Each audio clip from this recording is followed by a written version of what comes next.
suis Morgane Bouziès, je travaille pour le bureau d'études Urbanis.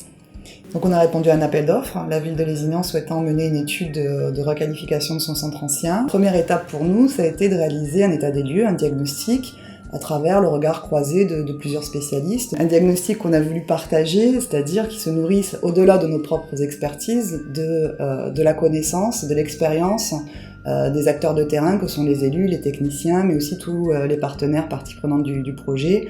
On avait notamment l'architecte des bâtiments de France, le CAUE, l'État, l'établissement public foncier également, qui nous ont permis de définir ensemble une série d'enjeux. Et par exemple, je vais en citer un des enjeux qui a été tiré à l'issue du diagnostic, c'est d'accompagner l'aménagement de la place Cabrier. Un autre enjeu, c'est l'axe stratégique du cours de la République, qui est un espace aujourd'hui qui est encore animé, qui est occupé par de nombreux commerces, qu'on a pensé qu'il fallait encore consolider et valoriser cet axe-là.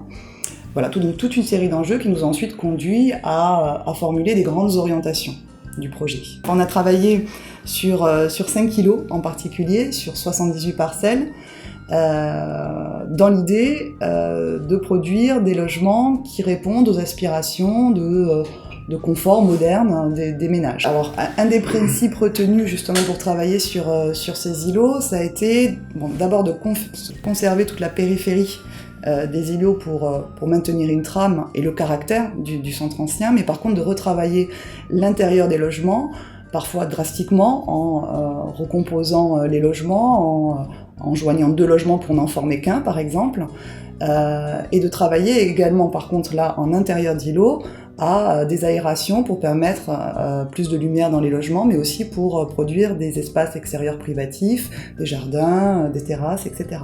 Introduire davantage de végétal dans le centre ancien, que ce soit par la collectivité directement qui va procéder à des plantations ou par des actions d'incitation à du microfleurissement.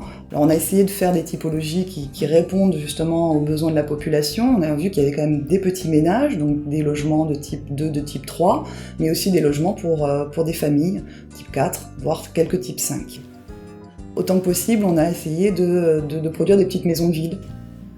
Alors, il y a quelques possibilités de bâtiments neufs sur des espaces qui étaient déjà libres, mais c'est surtout de la restructuration de qualité qui a été envisagée. Donc on a travaillé sur 5 îlots, Lamartine, Cabrier, Chapelle, Voltaire, Gambetta, 5 îlots qui représentent 78 parcelles, et au final c'est un peu plus de 5000 m² de chaume qui seront recyclés.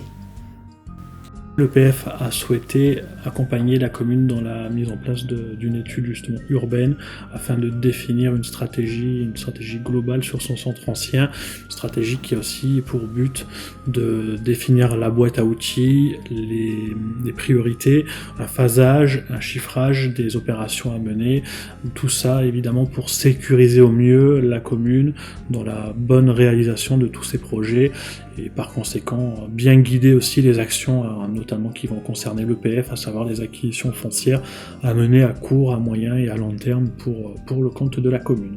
Je m'appelle Christian Ménadier, je suis boucher charcutier depuis 46 ans au 18 cours de la République et depuis 40 ans avec mon épouse, nous avons repris la suite de mes patrons. La réhabilitation du quartier de l'église va amener sans aucun doute des clients qui étaient partis pour diverses raisons et vont pouvoir faire leurs achats dans les commerces du centre. Le marché du samedi, lorsque les gens en auront pris l'habitude, ce sera une très très bonne chose aussi, parce que ceux qui travaillent dans la semaine pourront faire leur marché, d'autant plus qu'il y a un service de navette gratuit qui a été mis en place, qui permet aux gens de se garer dans les parkings extérieurs ou des gens de la ville de pouvoir l'emprunter, donc plus de problèmes de stationnement. Je pense que ça aussi, ça va dans le bon sens, c'est une excellente chose. Je suis natif de Lézignan. J'ai vécu une dizaine d'années dans mon enfance en centre-ville. Ma famille a vécu au moins 4 générations dans le quartier de l'église. Le quartier a effectivement beaucoup évolué entre les années 60 et aujourd'hui par une externalisation des gens due principalement à l'insalubrité du centre-ville, sa vétusté, mais aussi la création de cités autour et l'utilisation de la voiture. Peut-être aussi un besoin d'avoir des espaces plus grands et peut-être aussi besoin d'avoir des jardins. On le voit aujourd'hui en extérieur de ville avec les jardins familiaux et l'engouement que ça a sur Lézignan.